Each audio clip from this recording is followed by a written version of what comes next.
So దేశవ్యాప్తంగా sir election కమిషన్కి సంబంధించిన వ్యవహార శైలికలు చాలా విమర్శలు వస్తున్నాయి. బీహార్లో రాహుల్ గాంధీ ఓట్ చోరీ యాత్ర చేస్తున్నారు. ఎలక్షన్ కమిషన్ ఎట్టకేలకు మొన్న ప్రెస్ కాన్ఫరెన్స్ పెట్టి స్పందించింది. ఎలక్షన్ కమిషన్ ప్రెస్ కాన్ఫరెన్స్ పైన మీరు ఏమైనా స్పందించగలరా? ఏమైనా అంటే ఇక్కడ నా పాయింట్ ఏంటంటే, ఒకటి ఆయన బెంగళూరు సెంట్రల్ పార్లమెంటరీ కాన్స్టిట్యుయెన్సీలో one of the assembly segment Mahadevpura గురించి మాట్లాడారు. అక్కడ 1,250,000 ఓట్లు థెఫ్ట్ అయినాయి అనేటువంటి విషయం చెప్పారు. అది చెప్పిన వెంటనే ఆ ఎంపీ, ఆ పర్టికులర్ ఎంపీ బీజేపీ నుంచి గెలిచారు. అతను ఏం ట్వీట్ చేస్తాడంటే, నేను చాలాసార్లు ఈ పార్లమెంటరీ కాన్స్టిట్యుయెన్సీ గెలిచాను, సో 1,00,000 మంది దొంగ ఓట్లు ఉన్నాయి అని అంటే ఓటు వేసిన హిందువుల్ని మీరు అవమానిస్తున్నారని రాశాడు ట్వీట్లో. అంటే బీజేపీకి హిందువులు మాత్రమే ఓట్లు వేస్తారా? ఫస్ట్ ప్రశ్న. ఇప్పుడు 20 లక్షల మంది ఓటర్లు ఉన్నప్పుడు ఇతను గెలవడానికి 10 లక్షల ఓట్లు వస్తే ఈ 10 లక్షలు బెంగళూరులో ఉన్నవాళ్ళు హిందువులు మాత్రమే ఓటేశారా? అంటే ఈయన గెలిపించింది హిందువులే కాబట్టి నువ్వు హిందువులను అవమానిస్తున్నావు అని అంటాడా?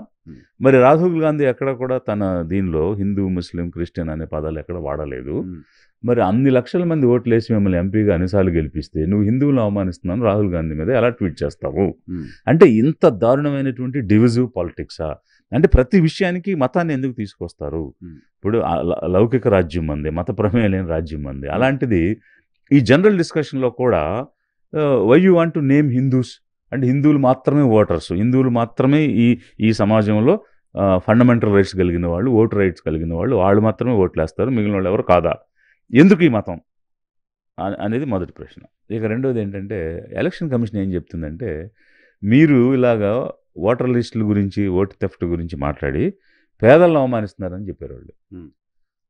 అంటే అసలు పేదలు మాత్రమే ఉన్నారా ఈ దేశంలో? మిగిలిన వాళ్ళు మనుషులు కాదా? మిగిలిన వాళ్ళకి ఓటు హక్కు లేదా?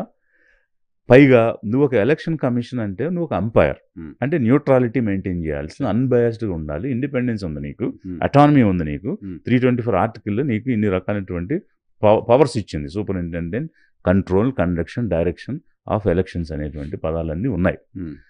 ఉంటే మరి నిజాయితీగా స్వతంత్ర ప్రతిపత్తి కలిగి ఇంపార్షియల్గా, అన్బయాస్డ్గా, నిష్పక్షపాతంగా పనిచేయాల్సిన నువ్వు ఒక రాజకీయ పార్టీలాగా మీరు ఇలాంటి పేదలను అవమానిస్తున్నారని ఎలా అనేటువంటి ఒక పదాన్ని ఎలా తీసుకుంటారు? అసలు పేదలు మాత్రమే ఓట్లు వేశారా? మిగిలిన ఎవరు ఓట్లు వేయలేదా? ఓటర్ని అవమానిస్తే పేదలను అవమానించినట్ట? అసలు what way poor is concern here? Because the president of India దగ్గర నుంచి ఒక పూరెస్ట్ ఆఫ్ ది పూర్ వరకు వేసిన ఓటుకి ఉండే వాల్యూ సేమ్ కదా. So when the value is same, everybody participated in elections and everybody has exercise their franchise. So how can you say only poor people are being abused or insulted అని ఎలా అంటారు? అది commission ఎలా మాట్లాడుతుంది? So అంటే that clearly shows you are acting partisan, బయాస్గా ఉన్నారు మీరు. అంటే ఒక పార్టీ కోసం మీరు ఇంకొక పార్టీని విమర్శిస్తున్నారు. ఇప్పుడు మీ మీద అలిగేషన్ వచ్చింది, యూ క్లారిఫైట్. మీకు రాజ్యాంగంతో పాటు కొన్ని ప్రిన్సిపల్స్ ఉన్నాయి, ఒక మిషన్ ఉంది, ఒక విజన్ ఉంది, కొన్ని సూత్రాలు ఉన్నాయి. వాటికి అనుగుణంగా ఏ రూల్ ప్రకారం ఏది ఎలా అన్నది మీరు ఎక్స్ప్లెయిన్ చేయండి. మీరు 6 నెలల లోపు ఏదైనా ఉంటే అప్పుడు చేయాలి. 6 నెలలు అయిపోయినాక ఇప్పుడు చేస్తున్నారు. ఇవన్నీ invalid statements and invalid complaints. Because as per law we act only up to 6 months అని మీరు చెప్పారు అనుకో, అది వేరే. మీరు అప్పుడు ఎందుకు చెప్పలేదు? మరి ఎంత దారుణమైన విషయం ఉందంటే మీరు ఎందుకు చెప్పలేదు? మన చట్టం ప్రకారంగా ఇప్పుడు మేమేం చేయడానికి లేదు కదా అన్నారు అనుకో, అది వేరేగా ఉండేది. లేదు, ఇంత లార్జ్ స్కేల్ ఎలిగేషన్ వచ్చింది కాబట్టి అసలు ఇందులో ఎంతవరకు నిజం కాదు అని చెప్పడం కోసం వీరు ఎట్లయితే రీసెర్చ్ చేశారో అట్లా వాళ్ళు క్రాస్ చెక్ చేయొచ్చు కదా. More over they are mighty, they have all powers, they have entire machinery, crores of employees are working for election commission whenever there is a election. So that when such is the situation, you have the entire machinery at your disposal. మీరు ఎందుకు verify చేసి లేదు ఇది తప్పు కాదు అని ఎందుకు చెప్పలేకపోతున్నారు? అది మానేసి ఎదురుదాడి చేస్తున్నారేంటి? మీరు కూడా ఒక రాజకీయ పక్షంలాగా మాట్లాడుతున్నారేంటి? అది చాలా పొరపాటు కదా. సో ఎలక్షన్ కమిషన్ ఈరోజు తన నిజాయితీని, తన ఇంపార్షియాలిటీని ప్రూవ్ చేసుకోవాల్సిన పరిస్థితి వచ్చింది. అన్నింటికి మించి ప్రజల్లో నమ్మకాన్ని పొందాల్సిన అవసరం వచ్చింది. ఎందుకంటే ప్రజలు నమ్మకం కోల్పోయే పరిస్థితిలో ఉన్నారు. సో వాళ్ళు నిజాయితీ నిరూపించుకోవడం కోసం, ఎక్స్ప్లెనేషన్ ఇవ్వడం కోసం పెట్టిన ప్రెస్ కాన్ఫరెన్స్ ఇంకా చాలా అనుమానాలు రేకెత్తించేలా చేసింది. డిజిటల్ డేటా మేము ఇస్తే ప్రజల హక్కులకు భంగం కలిగించినట్లు అవుద్ది, మీ అక్కో మీ చెల్లో ఇంకెవరో మీ భార్య వస్తే వీడు బయటకి ఇస్తామని మాట్లాడుతున్నారు. ఇవ్వకూడదా? అది క్రైమా? ఓటర్ లిస్టులు ఇప్పుడు ఫిజికల్ కాపీకిని ఎలక్ట్రానిక్ రీడ్ ఓన్లీ కాపీకి ఏంటి ఇప్పుడు వాళ్ళు మెషిన్ రీడబుల్ ప్రింటే అడుగుతున్నారు. అదే డేటా అడుగుతున్నారు.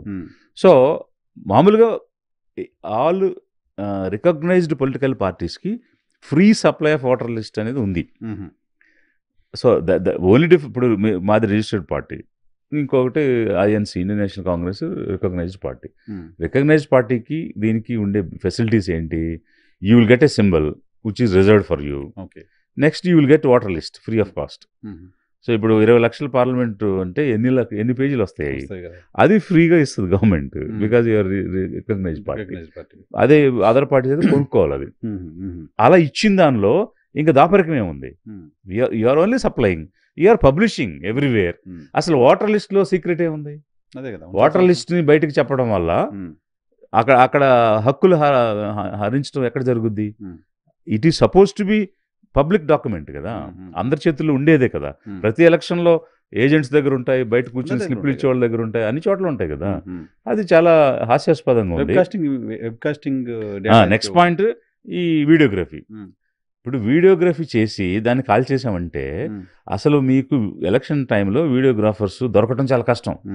మొత్తం దేశవ్యాప్తంగా ఉన్న చిన్న కెమెరా ఉన్నవాడిని కూడా ఎంగేజ్ చేసుకుని వాడికి కనీసం మనం 30 రోజులు 40 రోజులు ఎమాల్యుమెంట్స్ ఇచ్చి హైర్ చేసుకుని మనం పనిచేస్తాం. కోట్ల రూపాయలు ఖర్చు అవుతుంది.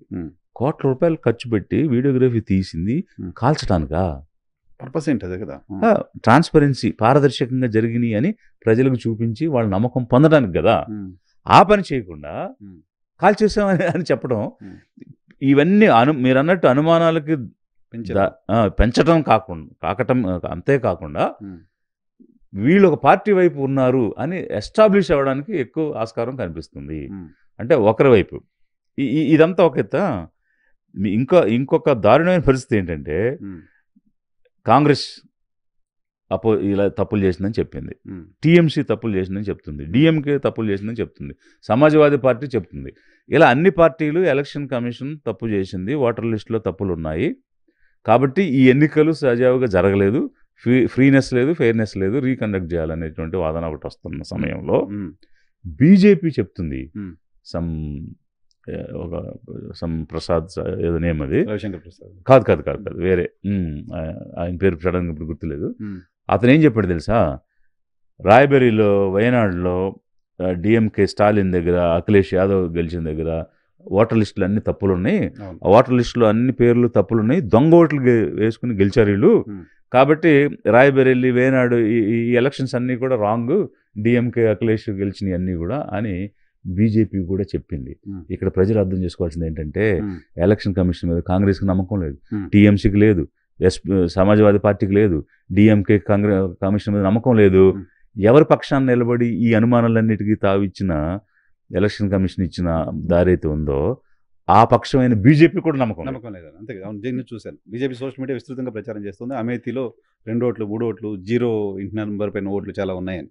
మరి that means in India no party is believing election commission, no party has trust on election commission, no party has అంటే ఎన్నికలలో జరిగిన ఓటర్ లిస్టుల మీద ఏ పార్టీకి నమ్మకం లేదు. దట్ మీన్స్ 2024 ఎన్నికలు మరి రద్దుకి క్వాలిఫై అవుతున్నాయి. అవి రద్దు చేసి మళ్ళీ ఓటర్ లిస్టులు సవరించి మళ్ళీ ఫ్రెష్గా తాజాగా ఎన్నికలు పెట్టాలి. Because no party has trust, including BJP. అధికారంలో ఉన్న బీజేపీ కూడా ఓటర్ లిస్టులు తప్పు అని చెప్పేసింది కదా. మరి అందరూ తప్పని చెప్పిన ఓటర్ లిస్టులతో జరిగిన ఎలక్షన్లు కూడా తప్పే కదా. కాబట్టి తిరిగి పెట్టాలి ఎలక్షన్ అనేటువంటిది కూడా మేము లిబరేషన్ కాంగ్రెస్ నుంచి డిమాండ్ చేస్తున్నాం. పాసిబిలిటీ కనీసం మనం బ్యాలెట్తో ఎలక్షన్ పెట్టే పరిస్థితికి వెళ్ళగలమా? అదే ఇప్పుడు మేము ఇప్పుడు 2 విషయాలు ఇక్కడ చాలా స్పష్టంగా జనం కూడా అర్థం చేసుకోవాలి. ఒకటి ఓటర్ లిస్టు, 2 ఈవీఎంస్. ఈ ఓటర్ లిస్టులు ప్రక్షాళన జరగాలి, అది పబ్లిక్ డాక్యుమెంట్గా ట్రాన్స్పరెంట్గా ఉండాలి. అందరికి అందుబాటులో ఉండాలి. సో దట్ దొంగ ఓట్లు ఉన్నాయా లేదా అనేది ప్రజలే తెలిసిపోతుంది. ఎవరికి వాళ్ళకి తెలిసి అప్పుడే వాళ్ళు దాన్ని కమిషన్ దృష్టికి తీసుకువెళ్ళి వీళ్ళు ఎవరు లేరు, వీళ్ళు చనిపోయారు, లేకపోతే వీళ్ళు ఇక్కడ ఊర్లో లేరు, మైగ్రేటెడ్, యాబ్సెంటీ అనేటువంటి ఈ ఏఎస్డి అని ఉంటుంది, యాబ్సెంటీ షిఫ్టెడ్ డెడ్, అదొక లిస్ట్ ఉంటుంది ఏఎస్డి అని. ఆ లిస్ట్లో లేకుండా మెయిన్ లిస్ట్లో కొన్ని ఉంటాయి. అంటే ఆబ్సెంటీ ఓటర్స్ ఉంటారు, షిఫ్టెడ్ ఓటర్స్ ఉంటారు, డెడ్ ఓటర్స్ ఉంటారు, మెయిన్ లిస్ట్లో ఉంటారు. ఈ ఏఎస్డి లిస్ట్లో ఉంటే వాళ్ళకి ఓటు రాదు. అందులోకి మార్చాల్సిన వాళ్ళు మెయిన్ లిస్టులో పెట్టి ఓట్లు వేయించేస్తారు. అది దొంగ ఓట్లు. సో ఇవన్నీ చూసుకోవడం ఒక ఎత్తు అయితే, ఈవీఎంస్ ఇప్పుడు నాకు వచ్చిన సమాచారం ప్రకారం యుఎస్లో they are going to bring a law saying ఎక్కడ కూడా మెషిన్స్ వాడొద్దు, మనం బ్యాలెట్కి వెళ్ళాలనేటువంటి చట్టం ఒకటి తయారవుతుందన్న విషయం నాకు తెలిసింది. ట్రంప్ అనౌన్స్ చేశారు. ఈవీఎం ట్యాంపర్ చేయటం కాదు, ఇప్పుడు రేపు మనకి నెక్స్ట్ ఇయర్ 26లో కొన్ని స్టేట్స్కి ఎలక్షన్స్ ఉంటాయి, ఇంటర్ ఎలక్షన్. అదైనాక మళ్ళీ 4 years తర్వాత ప్రెసిడెంట్కి ఉంటాయి. ఇప్పటి నుంచే దాన్ని ప్రాసెస్లోకి తేవాలని వాళ్ళు అనుకుంటున్నారు అనేది తెలిసింది. సో ఇట్ మే కమ్ 2-3 monthsలో దాని మీద అవుట్కమ్ రావచ్చు.